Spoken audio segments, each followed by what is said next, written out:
फरवरी 2021 उत्तराखंड के चमोली डिस्ट्रिक्ट से अचानक से एक बाढ़ आई थी, जहां नंदा देवी के पहाड़ से एक ग्लेशियर पिघल के गिरा था और उसकी वजह से रायनी विलेज में बड़ी तबाही मच गई थी।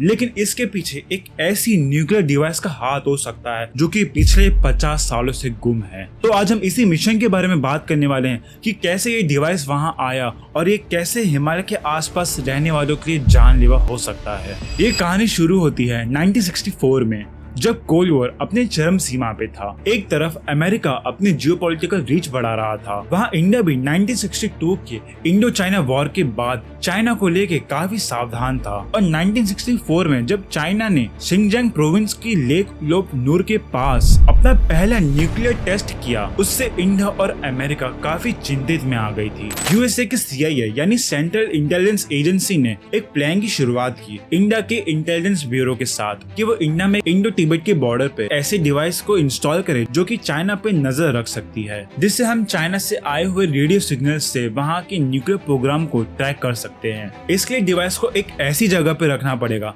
जो कि तिब्बतियन प्लेटो के बहुत ही क्लोज हो और बहुत ऊंचाई पे हो, जहाँ पे चाइना पे नजर रखी जा सकती है। और इसी बात की वजह से चुना गया इंडिया का सेकेंड टॉलेस्ट पीक, जो कि 25,640 फीट ऊंचा है, नंदा देवी। इसकी हाइट का अनुमान आप 9 बुर्ज खलीफा को एक के ऊपर लगाकर इमेजिन कर सकते हो, क्योंकि उस वक्त भारत के लिए भी चाइना काफी प्रॉब्लमैटिक था। इसलिए इंडियन इंटेलिजेंस ब्यूरो ने यूएसए के CIA के साथ हाथ मिलाया और इस मिशन की शुरुआत की। और इस मिशन का नाम था ऑपरेशन हैट। मिशन में करना ये था कि 56 किलोग्राम की न्यूक्लियर डिवाइस को इंडिया की सेकेंड हाईएस्ट पीक तक लेकर जाना था, जो कि बिल्कुल भी आसान नहीं था। और चौंका देने वाली बात ये थी दोस्तों कि ये न्यूक्लियर डिवाइस के अंदर इस्तेमाल होने वाले प्लूटोनियम की मात्रा हिरोशिमा और नागासाकी के न्यूक्लियर एटॉमिक बम से सिर्फ आधी थी। यानी कि still it was very dangerous device. अगर कुछ गलत होता है तो आसपास के गांव वालों को ये तहस नहस कर सकता था।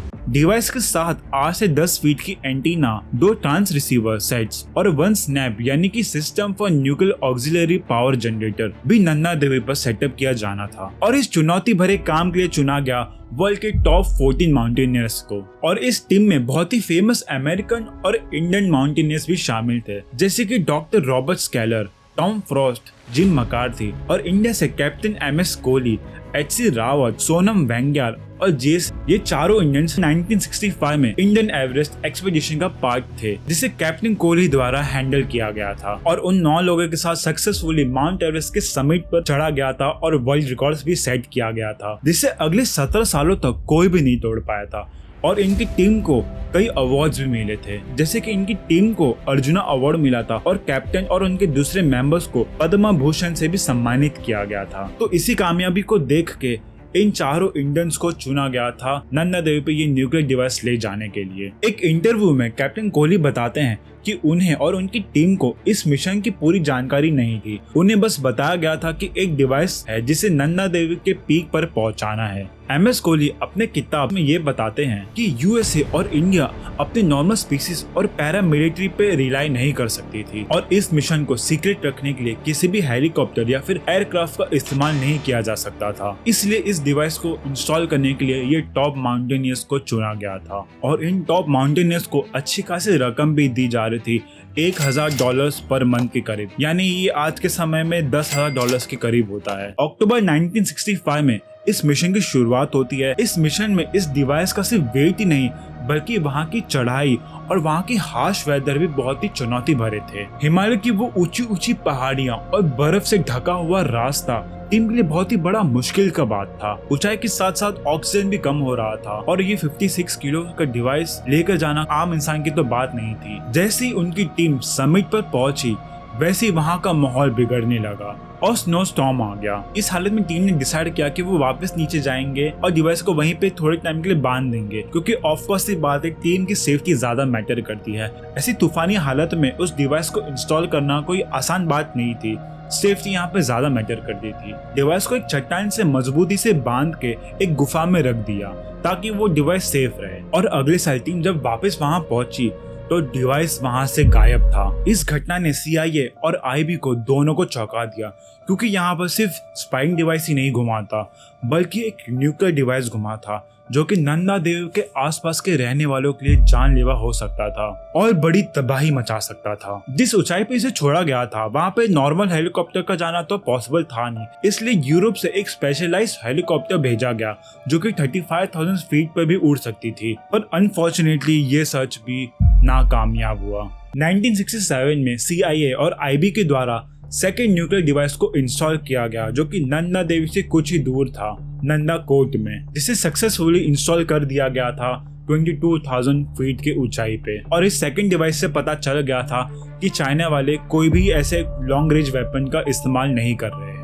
बात करते हैं पहले डिवाइस की, तो कई लोगों का मानना ये है कि एविलांचे के वजह से ये डिवाइस कहीं नीचे आके खो गया, पर चिंता वाली बात यह है कि उसके अंदर जो रेडियो एक्टिव एलिमेंट है उसकी लाइफ स्पेन 100 ईयर्स तक है, यानी कि अभी भी 30 से 40 साल का खतरा है नंदा देवी के आसपास रहने वालों के लिए। अगर ये रेडियो एक्टिव चीज नंदा देवी के नदियों में चला जाता है तो ये बहुत ही बड़ी तबाही ला सकता है। कुछ थियरीज का मानना है कि फरवरी 2021 में जो फ्लड आया था उसका रीजन ये न्यूक्लियर डिवाइस ही था। रिपोर्ट्स के मुताबिक ये फ्लड की वजह से 204 लोगों की डेथ कंफर्म की गई थी, जिसमें से 83 बॉडीज रिकवर हुई थी और 36 बॉडी पार्ट्स मिले थे। पर एक बड़ा सवाल ये आता है कि फरवरी के महीने में जहां ठंड अपनी पीक पर होती है तो हमें ये ग्लेशियर बर्स्ट कैसे देखने मिला। रैनी विलेज में रहने वाले लोगों के लिए तो मानना यही था 1965 में घूमे हुए न्यूक्लियर डिवाइस की वजह से ही ये फ्लड आया है, क्योंकि जिस पार्ट से ये ग्लेशियर पिघला था उसी के आसपास 1965 में इस डिवाइस को बांधा गया था। MS कोहली अपने एक इंटरव्यू में बताते हैं कि ये फ्लड का रीजन ये न्यूक्लियर डिवाइस ही हो सकता है, क्योंकि 1965 के बाद अगले 3 साल तक MS कोहली की पोस्टिंग रैनी विलेज में ही थी और उन्होंने अपनी टीम के साथ ही ये न्यूक्लियर डिवाइस की खोज जारी रखी और उन्होंने ऋषि गंगा नदी को भी टेस्ट किया था ये जानने के लिए कि कहीं उसमें रेडियो एक्टिव एलिमेंट तो नहीं है, क्योंकि बहुत ही चिंता वाली बात ये थी कि कहीं वो पानी को कंटामिनेट ना कर दे। इस डिवाइस को लेके कई सारी कंस्पिरेसी थियरीज बनी है कि कहीं पाकिस्तान ने डिवाइस को तो नहीं छुपा दिया, लेकिन ये सब बाद में झूठ साबित होता है। खबर बाहर आने के बाद इंडिया में बात बहुत ही गंभीर हो चुकी थी, क्योंकि नंदा देवी से कई छोटी छोटी नदियां भी गुजरती हैं जो कि 20 करोड़ लोगों की जान से जुड़ा हुआ है। नंदा देवी और उसके आसपास के कई जगहों को बंद कर दिया गया था उसको ढूंढने के लिए, लेकिन अनफॉर्चुनेटली वो डिवाइस कभी नहीं मिला। अब शायद कई कंस्पिरेसी थियरीज है वो शायद सच भी हो सकता है, यू नेवर नो, बट अगर ये डिवाइस आज भी वहाँ मौजूद है तो ये अगले 30-40 साल तक खतरा बना पड़ा है। दोस्तों आपका क्या ख्याल है इस चीज में कि डिवाइस को चुराया गया होगा या फिर वो वहीं बर्फ में दफन होगा? कमेंट सेक्शन में जरूर बताना। और अगर ये वीडियो पसंद आए तो वीडियो को लाइक, चैनल को सब्सक्राइब जरूर करना। हम ऐसे वीडियोस लाते रहते हैं। मिलते हैं नेक्स्ट वीडियो में। जय हिंद।